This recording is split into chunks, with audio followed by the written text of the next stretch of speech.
it's Lily. Be happy, and welcome to another episode of News and News. Today, I am going to be talking about Disney Channel because they have a movie which is called Frozen, and it's getting a second movie. Frozen is getting a second movie. So first of all, I'm gonna be reacting to the trailer and I'll continue talking then, so let's watch that first. That's it right here, so I'm gonna turn that on.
November.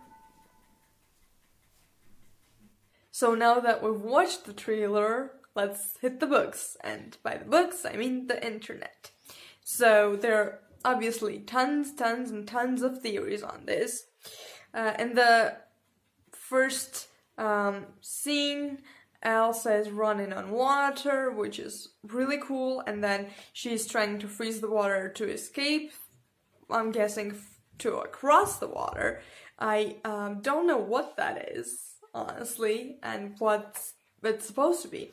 But on the teaser poster, there's a snowflake, which is not quite a snowflake, because if you Google it, a snowflake is supposed to have 6 points, and that's just how snowflakes are, that's their structure.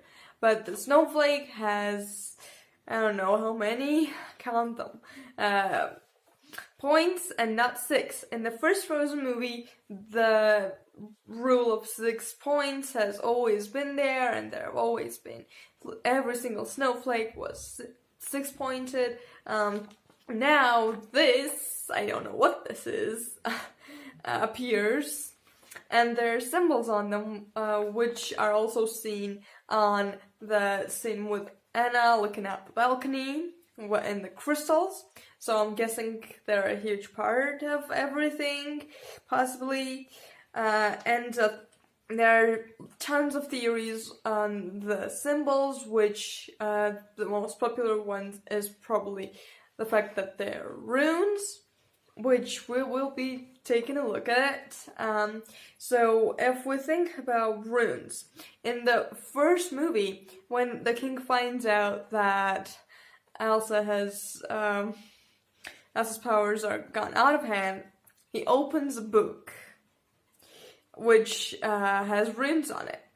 So Norwegian runes, they're connected to the movie itself and tons of other things.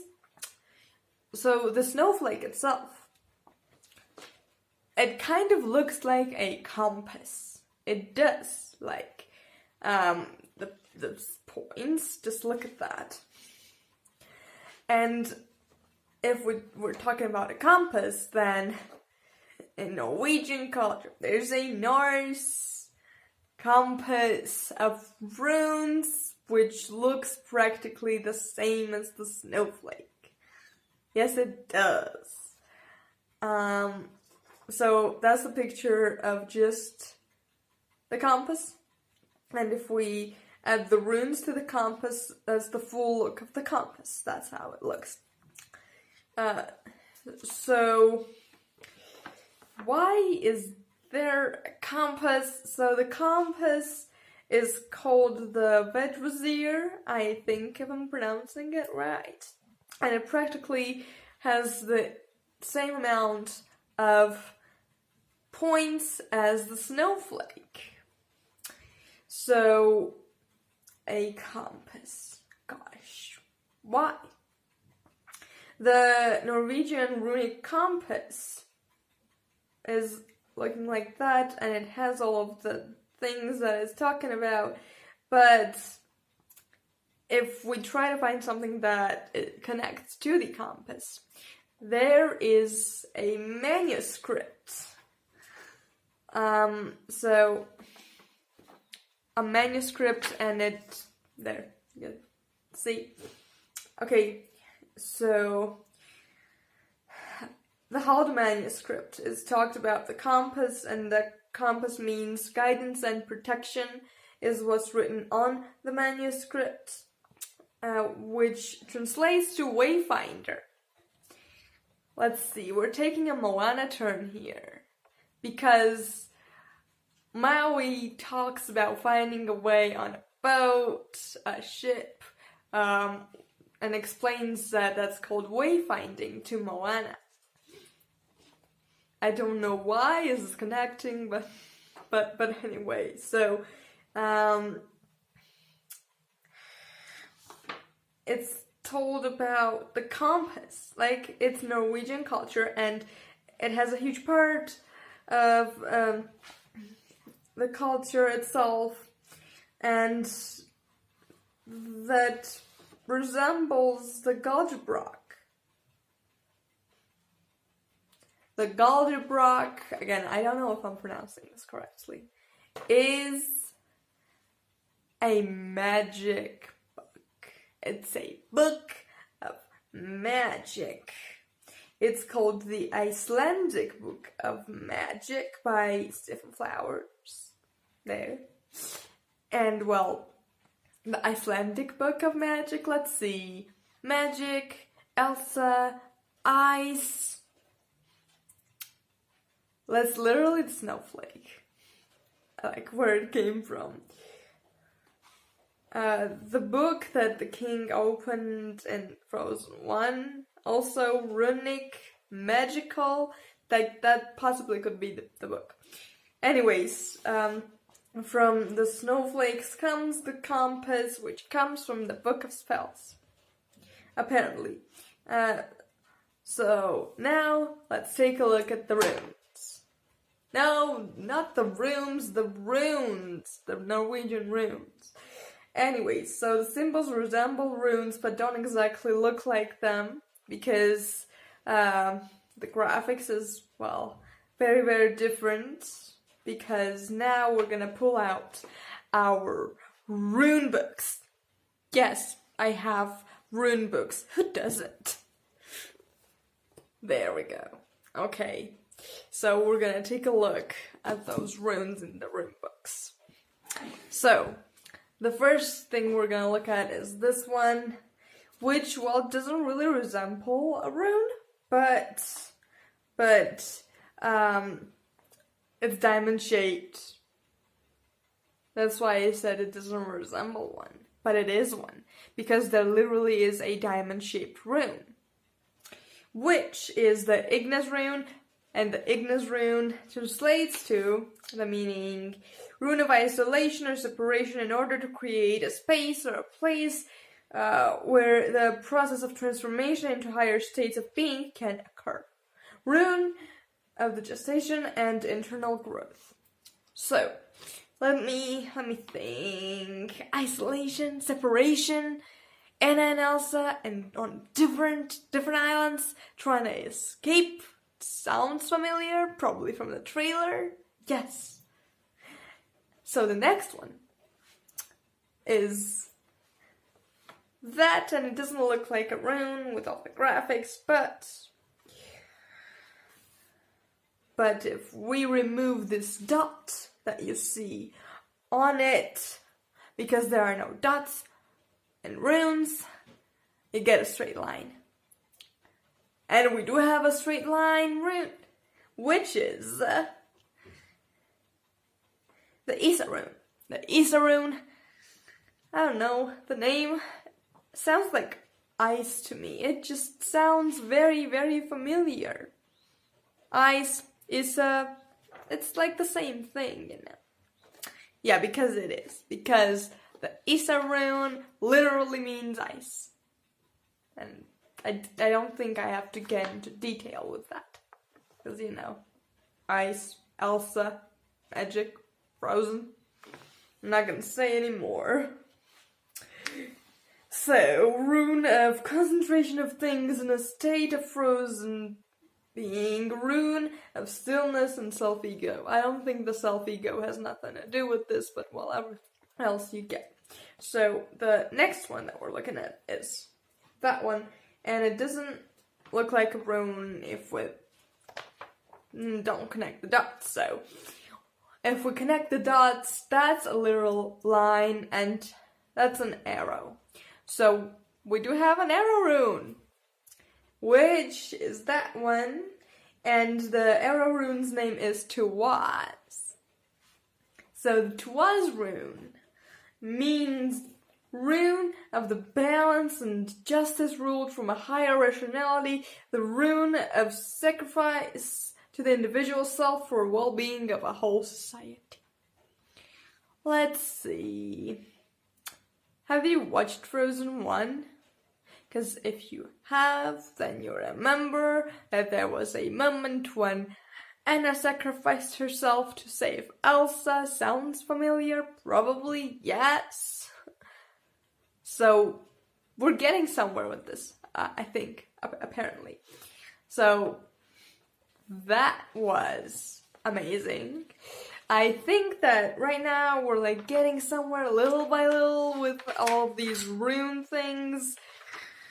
But then imagine, like, what would happen if they would just cut the meaning and, like, there will be no rune meanings? That would be hilarious and all the research would be for nothing. But, moving on. This one that you're looking at now after the editing, it doesn't really, well, look like a rune, but if we rotate it as I already did, it's a rune. It's literally a rune, and it's the Theresa's rune, which is literally translating to giants. Giants! There's your answer! I don't think that's an answer, though. So, giants, Thor, Loki is a giant, chaos, destruction, and natural forces, conflicts, disputes, psychological problems, lightning, breakthrough, giants.